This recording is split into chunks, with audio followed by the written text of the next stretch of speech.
10, 9, 8, 7, 6, 5, 4, 3, 2, 1, 0.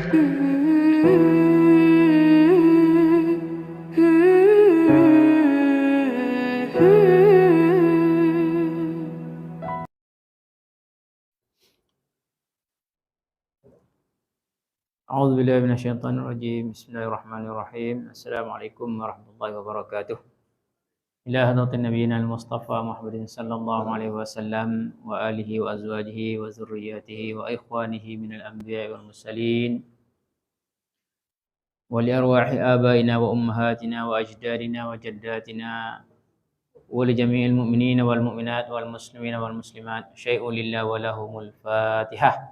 أعوذ بالله من الشيطان الرجيم بسم الله الرحمن الرحيم الحمد لله رب العالمين الرحمن الرحيم مالك يوم الدين إياك نعبد وإياك نستعين اهدنا الصراط المستقيم صراط الذين أنعمت عليهم غير المغضوب عليهم ولا الضالين آمين Alhamdulillah Rabbil Alamin wa bihi nasta'in fi umurid dunya wad din wassalatu wassalamu ala ashrafil anbiya'i wal mursalin sayyidina Muhammadin nabiyil ummiyyin wa ala alihi wa ashabihi ajma'in. Alhamdulillah, tamanya marilah kita bersyukur kepada Allah Subhanahu Wa Taala kerana dapat kita menunaikan sedikit sebanyak amalan yang mampu untuk diri kita buat. Kita dapat sembahyang maghrib berjemaah, dapat sembahyang sunat ba'diyah maghrib, dan kita teruskan lagi dengan sedikit kuliah maghrib sebagai mengisi masa lapang, masa hidup kita yang masih ada lagi. Okey, hari itu kita dah baca habis dah tentang kisah Abu Sufyan bin Harb. Abu Sufyan ni kita secara umumnya kita sebut dia adalah salah seorang daripada bapa mertua Nabi. Nabi kahwin dengan salah seorang anak perempuan Abu Sufyan. Abu Sufyan ni juga sebelum daripada dia memeluk agama Islam, dia juga adalah seorang pemuka, dia panggil pemuka Quraisy. Ketua orang-orang Quraisy di Mekah, ketua mereka musyrikin yang menyerang ataupun yang memusuhi Islam. Tapi apabila Abu Sufyan ini memeluk agama Islam, dia adalah di antara pembela-pembela agama Islam yang sangat komited, yang matinya dalam agama Islam. Kan kita ni dipesan ya ayyuhallazina amanu la wala tamutunna illa wa antum muslimun. Kita ni kena mati dalam keadaan beragama Islam. Abu Sufyan ni mempunyai ramai anak, dan salah seorang anaknya ialah Muawiyah bin Abi Sufyan. Muawiyah ini seorang penulis wahyu di zaman Rasulullah sallallahu alaihi wasallam, dan dia juga di antara orang pertama yang mengasaskan khilafah Bani Umayyah. Bani Umayyah ni tok dia, bukan Abu Sufyan bin Harb bin Umayyah. Umayyah itu adalah tok dia. Jadi dia mengasaskan khilafah Utsmaniyah, khilafah Umayyah selepas daripada rampas kuasa yang berlaku di zaman Sayyidina Ali, dan selepas daripada Sayyidina Ali dibunuh dan dilantik Muawiyah ini menjadi khilafah yang pertama. Kita tak, di antara perbalahan di antara Muawiyah dengan Ali ni, kita sebagai orang biasa tak payah bahas. Sebab ada orang tu bahas Muawiyah ni salah sini, Ali ni sini macam mana. Apabila kita bahas, kita bincangkan benda tu secara lebih detail, maka kita akan ada perasaan menyalahkan di antara dua sahabat. Sedangkan mereka ini adalah sahabat yang boleh berijtihad dengan sepenuhnya. Pendapat mereka boleh ditolak, bukan orang yang menolak itu bukan orang yang macam kita. Bukan orang yang tahap kita ni, tak payahlah nak bahas dengan pendapat sahabat, tak payah. Maknanya kita ni terima saja. Yang boleh bahas pendapat sahabat, yang boleh menolak pendapat sahabat ialah sahabat juga. Bukan orang yang macam kita. Kita kata, oi, Ali ni salah sebab dia menerima gini-gini, ataupun Muawiyah ni salah sebab dia menentang Ali, Khalifah Ar-Rasyidin. Tidak. Itu kita biarkan mereka dengan keadaan mereka. Kita tumpukan apa yang kita kena buat. apa pendapat mereka, mereka ada ijtihad dan juga mereka mendapat panduan mereka sendiri. Okay. Dia dalam 60 ni, kita sebut sikit malam ni lah secara umumnya supaya kita dapat gambaran. Mungkin lepas ni boleh search internet, tengok cerita-cerita apa yang akan ada dalam buku kita ni. 60. Dia tak pilih Abu Bakar, Umar, Uthman, Ali, dia tak pilih dalam ni. Dalam buku ni dia tak tulis sebab dia kata orang tu 4 sahabat agung itu telah terkenal. Maknanya kalau orang sebut Umar Al-Khattab, orang tahu dah Umar Al-Khattab ni siapa, Abu Bakar As-Siddiq ni siapa kan. Jadi dia pilih sahabat-sahabat yang mungkin jarang kita dengar. Okey. Yang pertama saya sebut lah, yang kita telah selesai, Abu Sufyan bin Harb. Dan kedua Abu Lubabah bin Abdul Munzir. Abdullah bin Ummi Maktum. Tu. Abdullah bin Jahsh. Abu Ubaidah ibnu Jarrah, Abbas bin Abdul Muttalib, Abdul Rahman bin Abi Bakar, Abu Sufyan bin Harith, Imran bin Husain, Suhail bin Ammar. 10 kita sebut malam ni kan. Nanti bila bulan depan kita tambah lagi 10. Walaupun kita baca seorang lambat habis, tapi tak apa. Itu gambaran yang ada dalam buku-buku ini, yang nama-nama sahabat yang akan kita bincangkan sedikit sebanyak. Okey, hari ini kita masuk sahabat yang kedua yang disebut dalam buku ni, Abu Lubabah bin Abdul Munzir. Siapa dia Abu Lubabah bin Abdul Munzir? Kita tengok. Firman Allah Subhanahu Wa Taala dalam surah Al-Kahfi, Al-Anfal ayat 27 dan 28, maksudnya dia kata, wahai orang-orang yang beriman, janganlah kamu mengkhianati Allah dan Rasul, yakni Nabi Muhammad sallallahu alaihi wasallam, dan juga janganlah kamu mengkhianati amanat-amanat yang telah dipercayakan kepada kamu, sedang kamu mengetahuinya. Dan ketahuilah bahawa hartamu dan anak-anakmu itu hanyalah sebagai cubaan, dan sesungguhnya di sisi Allah lah pahala yang besar. Surah Al-Anfal. Menurut keterangan beberapa ahli tafsir, ayat tersebut diturunkan berkenaan dengan Abu Lubabah bin Abdul Munzir. Sahabat ni sebab dia hidup zaman Nabi, kadang-kadang apa yang berlaku pada sahabat itu Allah turunkan wahyu supaya dianya menjadi boleh menjadi satu pengajaran kepada orang lain, dan juga menjadi sumber hukum apa yang ada dalam Al-Quran. Tu. Mungkin tengok apa yang berlaku sebenarnya kepada Abu Lubabah sehingga diturunkan ayat kepada beliau. Abu Lubabah bin Abdul Munzir, dia kata termasuk salah seorang Muslim pilihan yang telah membela dan menegakkan agama Islam. Dia pilih ni bila kata sebut nama sahabat, dia ni adalah beragama Islam, orang yang membela agama Islam. Sebab ada yang hidup zaman Nabi tapi tak dipanggil sahabat, seperti Abu Jahal, Abu Lahab, kan, itu tak dipanggil sahabat walaupun mereka ni kecilnya jaga Nabi, kecilnya dukung Nabi. Masa zaman Nabi lahir tu buat kenduri untuk Nabi, buat maulud Nabi. Kita buat maulud Nabi makan-makan ni bukan daripada sahabat lah. Kita buat ni daripada Abu Lahab. Abu Lahab yang buat maulud dengan jamu orang makan. Dia ingat-ingat kita nak buat maulud pun. Kan, tak lama lagi nanti bulan Rabiul Awal nanti nak buat maulud, tiba-tiba kita jamu makan. Ingat, jamu makan ini bukan asalnya daripada sahabat-sahabat Nabi ke ataupun daripada Nabi sendiri. Tapi bukanlah nak saya kata buat maulud makan itu salah, kan? Tapi nak katanya maulud pertama yang dibuat di atas muka bumi dengan kelahiran Nabi Muhammad ini ialah Abu Lahab. Tengok. Kenapa Abu Lahab buat? Sebab dia seronok sangat, dia gembira sangat dengan kelahiran Muhammad. Muhammad ini nama masa pada ketika itu tak ada lagi nama Muhammad ni di Mekah. Tapi bila kata Muhammad ini dia seerti dengan Mahmud, Ahmad, Muhammad, namanya sama saja, yang sentiasa dipuji, sentiasa disebut. Tapi kita orang Melayu ni bezalah kan. Nama Mahmud lain, Muhammad lain. Kalau kita pergi negara Arab dia sebut, kalau kita tanya awak nama apa? Muhammad bin apa? Muhammad bin Mahmud bin Ahmad. Gitu dia pakai pusing-pusing situ lah nama dia. Sebab mereka sayangkan dengan nama Muhammad itu. Okey. Dia adalah salah seorang pahlawan muslimin dalam peperangan yang telah mempersembahkan diri dan nyawanya di jalan Allah untuk menegakkan kebenaran dan meninggikan agamanya. Tu hebatlah sahabat ni. Sahabat ni sebab orang Islam ini mereka tak takut mati. Tu kelebihan jihad dalam Islam. Orang yang berjihad dalam Islam ini mereka memang mencari mati. Sebab apa? Sebab bila kita mati syahid, satu syurga tanpa hisab. Titian sirat tak payah lalu, timbang tak payah, Mati je terus masuk syurga. Itulah kelebihan orang yang mati syahid. Syahid peperangan lah. Kan, syahid peperangan, bukan syahid beranak, bukan syahid tenggelam air dan sebagainya. Tapi syahid yang membolehkan mereka ini masuk syurga tanpa hisab. Tak payah kira apa-apa dah, kira masuk. Kabel besar lah kalau kita kata sekarang ni kan. Okay.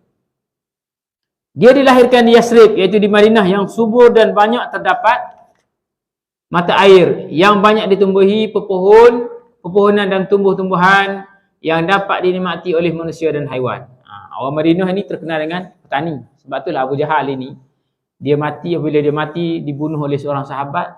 Saya tak ingat nama apa. Mungkin dia ni kot Abu Lubabah dah apa. Mungkin dia telah membunuh Abu Jahal. Abu Jahal tanya, ni orang mana? Kan? Aku orang Madinah kata. Orang Madinah ni petani lah, terkenal dengan pertanian. Dia kata aku malu dibunuh oleh seorang petani. Tengok. Nya Abu Jahal ni mati nak mampus dah tu. Kan? Nak mampus dah tu. Nak mampus dah sama mati. Malu aku, dia kata, dibunuh oleh seorang petani. Kalau dibunuh oleh tentera elit ke apa, UTK ke apa, boleh tahan kan. Tapi mati tangan seorang petani yang tanam, kalau kita tanam kurma, tanam jagung, tanam kacang gitu je. Mati mati tangan begitu. Maknanya rasa malu. Abu Jahal.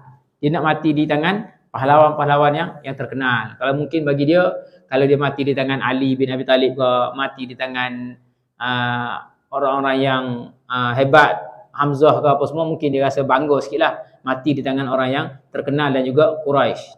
Sebab mereka pandang orang Arab ni, bila dia ada kabilah, dia memandang kabilah lain dengan pandangan yang lebih rendah. Jadi sebab itulah di antara kabilah ataupun kaum keturunan yang dimuliakan, yang orang pandang mulia ialah keturunan Quraisy, Bani Hashim. Kan? Sebab tu dia kata mungkin dia rasa malu tu sebab bukan Bani Hashim yang bunuh dia. Kiranya di setiap daerah memiliki pengaruh kuat terhadap sepak terajang seseorang dan arah pemikirannya juga. Maknanya bila kita ni orang petani, cara hidup kita, pemikiran kita, dia akan lebih dipengaruhi oleh keadaan persekitaran. Kan, kita tengok, itu adalah realiti dia. Kita tengok orang anak-anak nelayan kan. Anak-anak nelayan, cara hidup mereka lebih kasar. Kalau orang nelayan lah, cara hidup mereka lebih kasar. Cara badannya dengan lebih tegak, dengan apa. Tapi orang petani, kalau orang tanam pokok, lain. Perasaan dia lain. Tapi orang yang membela binatang, lain cara dia. Cara berurusan dia lain. Sebab itulah bila kita baca kisah Qabil dan Habil, kan, Qabil dan Habil ni dulu, mereka ni dilahirkan secara berpasangan. Qabil dilahirkan dengan Iklimah, kata silap. Kan, Habil dilahirkan dengan ada saudara perempuan dia. Nabi Hawa ni beranak dua, satu lelaki, satu perempuan. Qabil dengan pasangan dia, adik dia ni, dan juga Habil dengan pasangan dia, dengan satu adik-beradik dia lah yang perempuan. Bila mereka ni nak dinikahkan, dia kena silang. Dia tak boleh menikah sama-sama lahir yang sama-sama ni, dikira adik-beradik. Nak silang itu Qabil tak mau. Sebab dia kata yang lahir dengan Qabil ni, yang lahir bersama dengan dia ni lebih cantik daripada yang lahir dengan Habil. Kan? Yang lahir dengan Habil ni dia kata tak cantik sangat. Jadi walau bagaimanapun, itu adalah keputusan yang ditetapkan oleh Allah Subhanahu Taala. Jadi Qabil dan Habil ni rasa tak puas hati kan mereka itu. Sebab itulah mereka ini Nabi Adam kata kena buat korban. Itulah korban pertama kan. Korban yang dibuat oleh Qabil ialah buah-buahan. Qabil ini dia orang yang kasar. Dia diperintahkan oleh Nabi Adam supaya dia ni tanam pokok. Sebab orang kasar ni dia tak boleh main dengan emosi, tak boleh main dengan perasaan apa semua, tak boleh. Cara urusan dia lebih kasar. Kan, Habil jiwa dia lebih lembut. Maka dia ni diarahkan untuk menternak binatang. Dia berternak biri-biri, dia ternak binatang-binatang ternakan, kambing dan sebagainya. Jadi bila sampai masa untuk korban, kan, untuk korban, maka diperintahkan kepada Qabil dan Habil untuk melakukan korban dan dibawa naik ke atas puncak bukit. Qabil bukit ni, Habil bukit ni, kan, untuk dimakan oleh binatang-binatang yang lain lah, kan, korban dia tu. Maka Qabil ini oleh kerana perasaan tamak dia, kerana perasaan yang kasar dia, tak puas hati dia tu, dipilihlah buah-buah yang yang tak elok kan, buah-buah yang tak elok, yang ada rosak sikit kan. Macam kita sekarang ni orang jual apple ke, dia kena buang sikit belakang ke, jual apa semua tu macam-macam gitu, dia bawa dia letak di atas puncak bukit. Manakala Habil ini dia memilih binatang yang paling besar, yang paling bagus lah, dia kira gitu. Seekor biri-biri yang paling bagus disembelih, dia letakkan di atas puncak bukit yang telah ditetapkan. Maka disebut dalam Al-Quran, fatuqabbila min ahadihima walam yutaqabbal minal akhar. Kan? Qabil dan Habil ni pergi tengok pula, dia kata yang Habil ini diterima. Maknanya binatang korban dia habis dimakan. Manakala Habil ni kata walam yutaqabbal minal akhar. Maka yang tidak diterima satu yang lain. Maknanya tidak gitu. Maka Qabil dan Habil ini bergaduh, maka bunuhlah Qabil ini akan Habil. Maka dia bunuh Habil itu, matilah Habil, kan? Anak Nabi Adam, anak laki Nabi Adam tu mati seorang. Bila mati dia jadi gelabah lah, kan? Kita bunuh adik-beradik ni, mati jadi gelabah. Tak tahu nak buat apa. Nak buat macam mana dia kata, kan? Dalam Al-Quran dia sebut cerita dia, kan? Disebut cerita apa disebut dalam surah Al-Baqarah lagi, surah Al-Baqarah Al-Imran. Dia sebut, dia kata dalam Al-Quran itu, inni aqtulak, dia kata. Nabi masa dia mengaduh tu, dia kata, Qabil kata, inni aqtulak, aku akan bunuh kamu, dia kata, kan. Lepas tu Habil jawab, dia kata, fa in basatta ilayya yadaka litaqtulani ma ana bibasitin yadiya ilay kali aqtulak. Dia kata, sekiranya kamu ni hulurkan tangan kamu ni nak bunuh aku tak akan buat apa-apa. Maknanya aku tak akan balas balik dengan tangan aku pun. Maka terbunuhlah Habil. Lepas tu Qabil jadi gelabah, tak nak buat apa dengan mayat ni. Dia kata, fa ba'asallahu ghuraba. Maka Allah ini mengutuskan 2 ekor gagak. Gagak ni turun, duduk depan dia, bergaduh. Kan? Gagak ni bergaduh sampai mati salah seekor dia tu. Allah nak tunjukkan macam mana, kan? Dia bergaduh sampai mati, kemudian gagak tu tarik mayat yang mati tu, gagak gali tanah lah, gali tanah. Bubuh yang mati timbul balik, gagak tu berapi. Maka dia kata Qabil kata apa dia sebut dalam Quran tu, dia kata lemahnya aku, dia kata, sehingga tak boleh nak buat macam gagak, dia kata. Tak boleh nak fikir macam mana nak buat. Sehinggalah ada gagak tunjukkan cara dia. Maka dia pun buat begitu. Buat. Maka ditanam, selesai. Kisah dia disebut dalam Quran selesai situ. Dan dikatakan dalam cerita-cerita lain, Qabil ini pun melarikan diri. Tak duduk situ lah, maknanya gitulah, kan. Kemudian Nabi Adam ini ada buah anak lain dan sebagainya, sehingga timbullah cerita-cerita yang lain itu. Nak katanya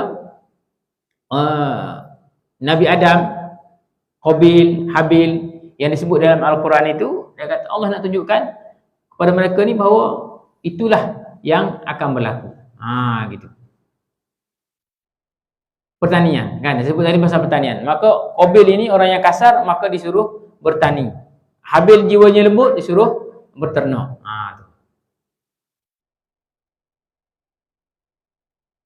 Begitu pula dengan penduduk kota Madinah. Mereka pada umumnya dikenali dengan memiliki akhlak yang luhur, pemaaf, berperasaan halus dan suka berbuat baik sesama mereka.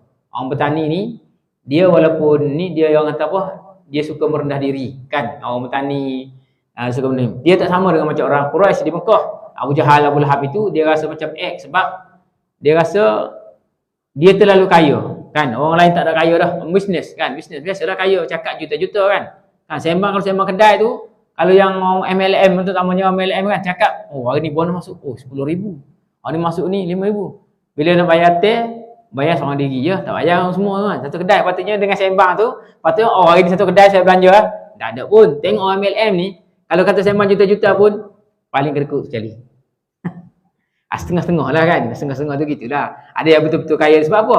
Sebab orang MLM ni kebanyakannya dia tu kaya sembang dulu, bukan kaya betul-betul lagi, baru dia kaya sembang. Tunjuk yang ni masuk duit, ni masuk gini. Tapi sebenarnya ada lagi pun orang yang kaya sebenarnya tu poket besar kali atas kali, kan. Kadang-kadang kena tipu banyak juga MLM ni, kan. Banyak kena tipu MLM. Meeting larut malam, kan. MLM. Sebab cerita malam-malam, tak boleh cerita tengah hari. Malam pukul 11, kan. Gitu orang MLM ni. Tapi bukan semua MLM lah, ada dengan bagus. Yang MLM ni kalau kita betul-betul tumpu betul-betul apa semua, dia bagus. Dia walaupun kadang-kadang benda tu berlaku dalam jangka masa yang singkat, dia buat MLM ni kadang-kadang time product naik. Lepas tu hilang lah. Kan? Tapi kena bersungguh-sungguh buat tu lah. Tak salah benda tu. Bukan kata salah MLM ni. Kecuali buat benda haram. Salah lah. Okay. Abu Lubabah termasuk lelaki seperti itu yang diisyaratkan oleh Allah Ta'ala dalam Al-Quranul Karim. Dalam surah Al-Hashr ayat ke-9 dia kata, dan orang-orang yang telah menempati kota Madinah dan telah beriman, yakni kaum Ansar, sebelum kedatangan mereka kaum Muhajirin. Maknanya sebelum daripada orang Muhajirin ini datang ke Madinah, orang Madinah ni baik hati tak baik hati, mereka yang tawarkan supaya Nabi Muhammad ini berhijrah ke Madinah. Ketika mana orang Mekah memusuhi Nabi, baling Nabi dengan tai unta, baling Nabi dengan perut unta, baling Nabi dengan macam-macam kayu, duri dan sebagainya. Orang Madinah ni berbesar hati, panggil Nabi Muhammad ni, datanglah ke tempat kami. Maknanya baik hatinya orang Madinah. Tu. Mereka mencintai orang yang berhijrah kepada mereka. Tu kan, mereka ni berhijrah kalau kita tengok perhatikan orang Madinah ni bila berhijrah ke ni, kalau dia ada benda tu, dia bagi separuh, dua kan. Ada cerita dengan satu sahabat tu, dia kata dia ada 2 isteri kan. Orang ni datang ni bujang, bini tak mau ikut duduk Mekah apa semua. Dia kata bila sampai sini, dia kata aku ada 2 isteri, aku ceraikan satu, nanti habis hajah kamu kahwin dengan dia. Tengok. Itu menyayangi orang yang muhajiri tu. Muhajiri maknanya mereka ni sangat baik hati, lembut, jiwa lembut. Dan mereka tidak menaruh keinginan dalam hati mereka terhadap apa-apa yang diberikan kepada mereka, kaum Muhajirin. Maka mereka tak harapkan apa yang Muhajirin bawa kan. Orang Muhajirin asalnya datang itu orang yang kaya-kaya, berhijrah, tapi datang ke Madinah selai sepinggang begitu, tak ada bawa harta apa pun. Semua dah kena rapah dengan Abu Lahab, Abu Jahal, Abu Sufyan masa tu. Kan? Dan mereka mengutamakan kaum Muhajirin di atas diri mereka sendiri, sekalipun mereka memerlukan apa yang mereka berikan itu. Dan siapa yang dipelihara daripada kekikiran dirinya, kedekut dirinya, maka mereka itu adalah orang yang beruntung. Tu orang Ansar. Sebab tu namakan Ansar. Ansar ini maknanya orang yang menolong, penolong lah. Muhajirin ini orang yang berhijrah. Tu. Isteri Abu Lubabah ialah Khansa bin Khandan Al-Ansariyah dari golongan Al-Aus. Dia di Madinah ada dua kabilah, iaitu Aus dan Khazraj kan. Dia daripada golongan Aus, bini dia Khansa bin Khandam. Pada awalnya ayahnya ingin mengawinkan putrinya itu dengan seorang daripada Bani Auf. Namun putrinya sudah terlanjur cinta kepada Abu Lubabah. Akhirnya dia pergi menghadap Rasulullah sallallahu alaihi wasallam dan melaporkan hasrat hatinya. Lalu Rasulullah sallallahu alaihi wasallam memerintahkan kepada ayahnya supaya memberikan kebebasan kepada putrinya dalam memilih calon suaminya sendiri. Akhirnya dia pun dinikahkan dengan Abu Lubabah bin Abdul Munzir. Perempuan ni walaupun orang kata lelaki, bila dia ada perempuan, dia panggil wali mujbir. Wali mujbir ni maknanya wali mutlak, yang dia boleh paksa suruh kahwin dengan siapa-siapa, sebenarnya begitu. Tapi dalam Islam diberi pilihan. Lelaki, perempuan itu boleh nak setuju ataupun tidak setuju untuk kahwin dengan sesiapa yang dipilih. Sebab itulah masa kita nak kahwin dulu kan, kalau ingatlah, kalau tak ingat dulu kena kahwin lain lah kan. Bila nak kahwin tu dia akan tanya pengantin perempuan, setuju tak setuju kan. Kalau perempuan tu, kalau anak dara dia senyap pun dikira setuju. As-sukutu alamatur ridha kan. Diam itu tanda setuju. Tapi kalau tak setuju, dia boleh cakap tak setuju lah. Mana pernikahan itu tidak boleh dilaksanakan. Itulah dipanggil Islam ini memuliakan wanita. Kalau sebelum daripada kedatangan Islam, dipaksa sahaja. Nak kahwin, nak suruh siapa kahwin pun dipaksa. Okey, perkahwinan keduanya mendapat kurnia seorang anak perempuan, Lubabah namanya. Demikian akhirnya Abu Lubabah itu menjadi panggilan ayahnya. Maknanya anak perempuan dia lahir dinamakan Lubabah, maka dia tu digelarkan Abu Lubabah, ayah kepada Lubabah. Begitulah orang Arab kan, Abu Lubabah. Bukan nama sebenar dia kan. Bukan nama sebenar. Oleh kerana dia ada anak, dinisbahkan kepada anak dia bapa kepada Lubabah. Ataupun kalau sama juga kita kata Ummu, kalau perempuan panggil Ummu Lubabah. Gitu. Okey, Lubabah anak dia tadi, anaknya tadi kata Lubabah diperisteri oleh Zaid Ibn Khattab radhiyallahu anhu yang dipercayai memegang panji kaum muslimin dalam peperangan di Yamamah dan mencemaskan seraya menyeru dengan suara nyaring, "Ya Allah, aku dapat menjawab dengan apa yang dikumandangkan Musailamah dan Muhkam Ibn Tufail." Apa maksudnya cerita dia ni? Maknanya panji ni bendera tu lah. Dia dalam tentera Islam ni bila nak berperang, mereka akan bawa satu bendera kan. Maknanya dia akan pegang bendera tu. Nak perang mana-mana akan pegang, dia akan maknanya selagi mana bendera tu di atas, tak akan mengalah lah, maknanya gitu. Sehingga dipotong tangan dikatakan. Dengan panji dan pedang di tangan, dia menyerang lawannya dengan tangkas dan berani sehingga dia tewas sebagai syahid. Umar Ibn Khattab radhiyallahu anhu berkata ke atasnya, Allah akan merahmati saudaraku Zaid. Ini cerita Zaid, termasuk cerita Abu Lubabah tadi kan. Ini menantu Abu Lubabah tadi lah. Dia masuk Islam sebelum aku dan tewas sebagai syahid sebelum aku juga. Hebat kan? Umar sendiri mengakui bahawa dia kata Zaid ni masuk Islam sebelum dia, mati pun, syahid pun sebelum dia juga. Saudara Umar mati ketika mana dia menjadi khalifah. Jadi khalifah dibunuh oleh siapa yang bunuh Umar Khattab tu?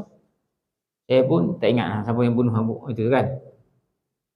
Abu Lubabah termasuk orang pertama yang masuk Islam. Ini antara orang awal lah masuk Islam. Islam ini boleh dikira dulu masa mula-mula orang yang masuk Islam.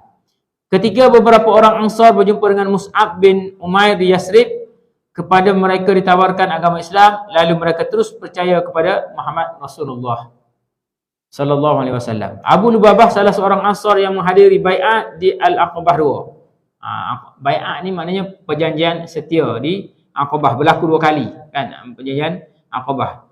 Adapun orang yang pertama berbicara di majlis itu ialah Abbas bin Abdul Muttalib. Padahal pada waktu itu dia menganut agama kaumnya musyrik. Gitu. Maknanya kempen masuk Islam ini, kalau nak kira pada ketika itu Abbas bin Abdul Muttalib, bapa saudara Nabi, pada masa itu tak perlu Islam lagi. Tapi di kempen dah suruh bercakap tentang masuk Islam ni. Tengok. Orang dulu kan. Ini dilakukannya hanya kerana dia ingin mengetahui dengan pasti dan meyakinkan kedudukan anak saudaranya Rasulullah sallallahu alaihi wasallam dalam baiat itu, dan dia berkata, maknanya dia sayang kan, Abbas ini dia sayang kepada Nabi Muhammad. Walaupun dia ni bukan seagama, tapi dia tak mau orang menyakiti Nabi Muhammad. Kan, dia tak mau, dia tak macam Abu Lahab. Abu Lahab ni walaupun bapa saudara Nabi, dia sanggup untuk menyakiti Nabi. Tapi bapa saudara Nabi yang lain, contohnya Abu Talib. Abu Talib ini sampai ke mati tak meluk agama Islam. Walaupun dia ni sangat sayang kepada Nabi kan. Dia katakan Abu Talib ini lebih sayangkan Nabi Muhammad lebih daripada anak-anak dia. Kan, dia sayang kepada Nabi Muhammad, tapi kenapa dia tak masuk Islam?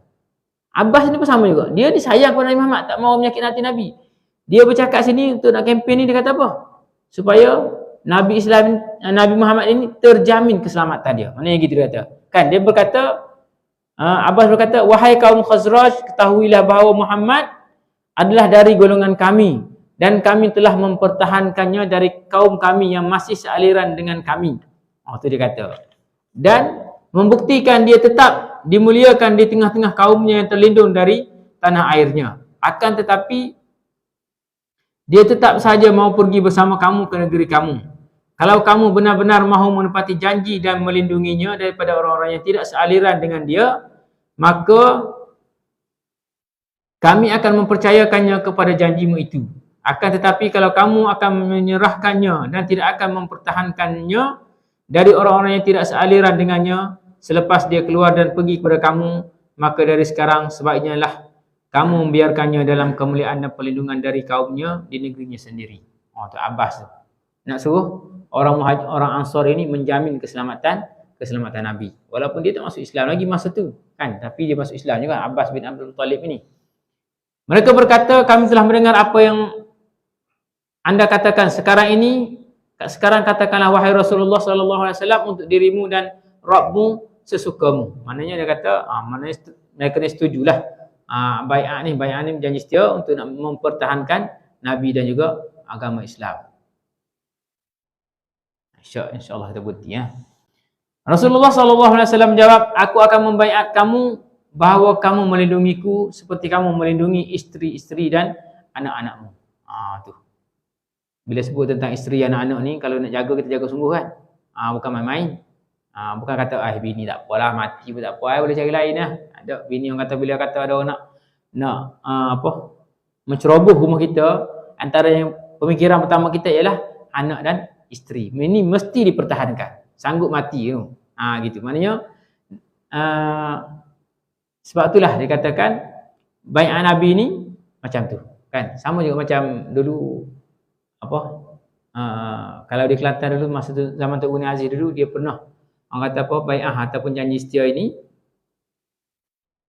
kalau bila menang kan, parti lah ni pasal politik, bila menang lari masuk parti lain, isteri akan tertalak dengan talak 3. Jadi ikut mana-mana pun kena setia lah, tunggu dah sampai pilihan raya baru kalau nak lari pun. Gitu maknanya gitu.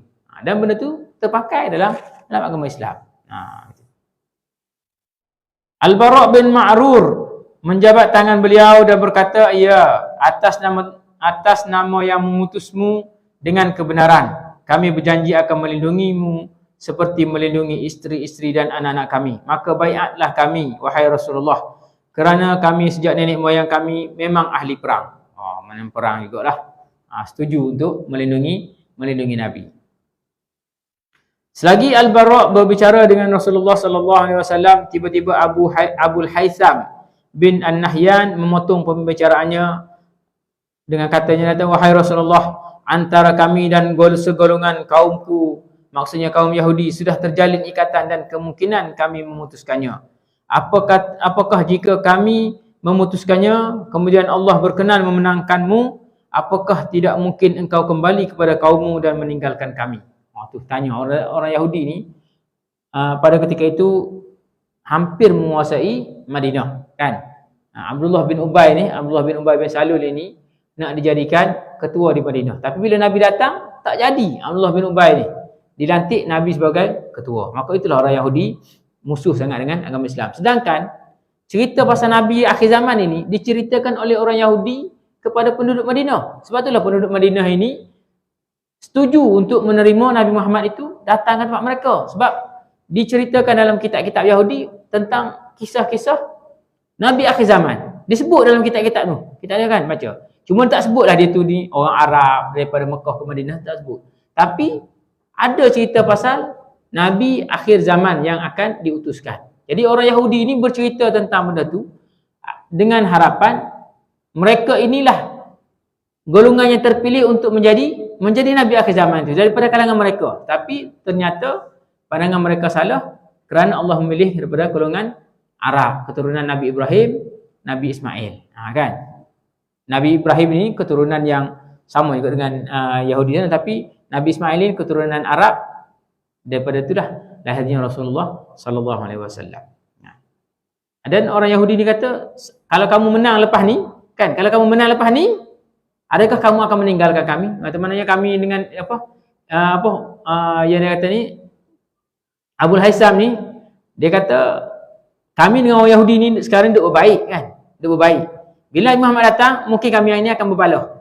Kalau katakanlah selepas daripada kami berbalah, kami menyokong kamu, kalau kamu menang, adakah kamu akan meninggalkan kami? Nak suruh kami pula yang bila berbalah ni dengan Yahudi ni, fahamlah, mereka ni akan berbalah secara berterusan. Maknanya gitu. Mereka ni maknanya dia takut Yahudi ni akan serang balik. Okey. Jadi Rasulullah sallallahu alaihi wasallam tersenyum lalu berkata menegaskan, darah dibayar dengan darah dan penghancuran dibayar dengan penghancuran.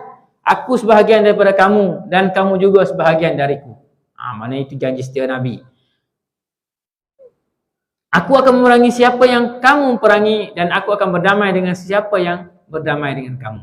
Itu janji Nabi lah. Kan? Sebab itulah ada berlakunya Nabi ni serang Bani Qainuqa. Tahu kan cerita Nabi Muhammad ini menyerang, Islam ini menyerang Yahudi Bani Qainuqa. Kisah dia apa? Macam yang berlaku baru-baru ni kan. Menghina seorang wanita Islam. Kan? Menghina wanita Islam ini, orang Yahudi ni, dia ketika berniaga di pasar, kan, ada seorang muslimah ini, dia ikat kain itu macam kita buat zaman budak-budak dulu kan, ikat kain, ikat di seluar tu kan. Ikat bila nak bangun dengan kursi-kursi terangkat. Yang ini dia bila dia ikat, jubah tu memang tak tercabut tapi terselok kan. Bila dia jatuh terselok. Maka pada ketika itulah dia menyeru dan seorang Islam yang berada di pasar pada ketika itu telah bunuh Yahudi yang buat tu kan. Menyebabkan orang Islam itu dibunuh oleh orang-orang Yahudi pada ketika itu. Berita ini sampai kepada Nabi, Nabi hantar Nabi hantar satu gerombolan tentera serang Yahudi Bani Quraidah. Jangan main-main kan. Itu adalah kata apa? Penghormatan kepada muslimah.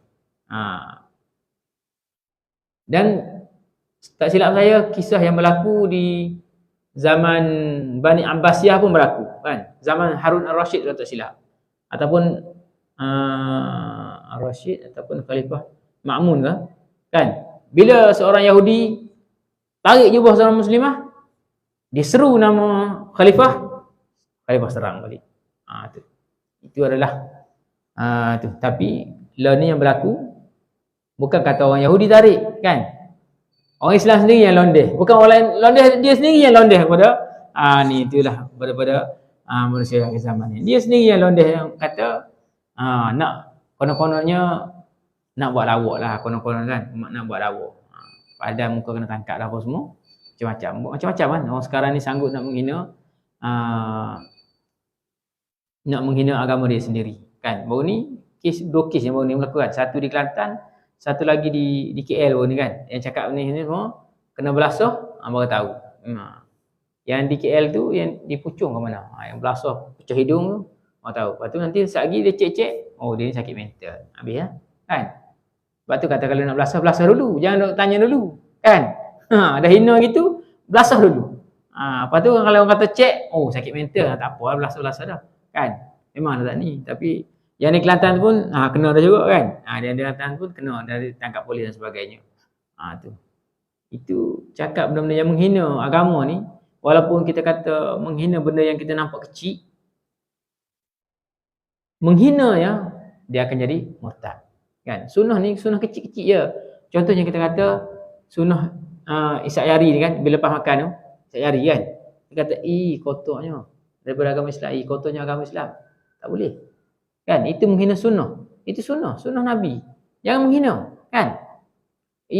Simpan janggut sampai tak nampak tak terurus apa semua. Zaman Nabi orang simpan janggut tu tak apalah, dia tak ada jilat nak potong, tak boleh. Sunnah Nabi ni, walaupun benda tu kita nampak sunat, tapi kalau kita hina, tetap murtad. Dia tak boleh nak buat main-main. Kan? Apa dah potong kuku hari Jumaat tu apa semua. Tak ada potong ikut dan tak ada ajaran agama jangan. Benda-benda cakap-cakap yang kita nampak benda tu yang mudah tak apa. Tapi jangan. Benda tu. Menghina, jangan sampai tahap menghina. Kita tak mau buat. Contohnya kalau kata kita tak mau simpan jambang, kita tak mau simpan janggut. Jangan hina orang simpan janggut. Kita tak mau, bukan kata simpan janggut tu wajib. Tapi jangan menghina kan. Kita nak simpan janggut, kita nak buat kemas, kita nak ni apa semua, janggut nak terima balik tu, tak apa, alhamdulillah. Kemas itu juga sebahagian daripada ajaran agama Islam, sunnah Nabi juga sentiasa kemas. Nabi simpan rambut panjang, bukan Nabi apa rambut tu macam Kak Limah tu kan. Macam Kak Limah kan. Bukan begitu. Nabi simpan rambut panjang tapi Nabi minyak, Nabi sikat dan sebagainya. Dan Nabi tak ada dalam satu riwayat pun Nabi ni menyimpan rambut sampai ke pinggang, tak ada. Nabi ni dia main babat di atas bahu sahaja, kan. Nabi pakai serban, banyak panjang pun Nabi pakai serban. Nabi paling mudah rambut panjang pun datanglah sembahyang kat masjid, kan. Paling mudah ni kata simpan rambut sampai kat pinggang. Oi, sunnah Nabi ni. Masjid mai dah. Sembahyang pun jarang-jarangnya, kan. Gitu.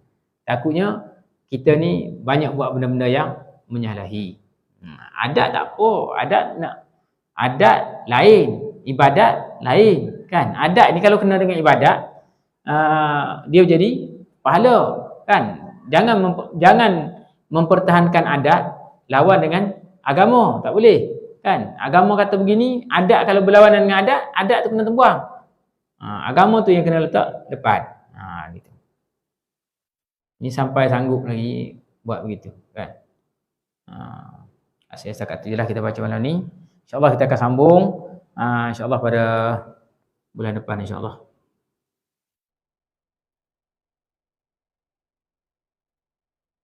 Ada soalan? Tak ada kan?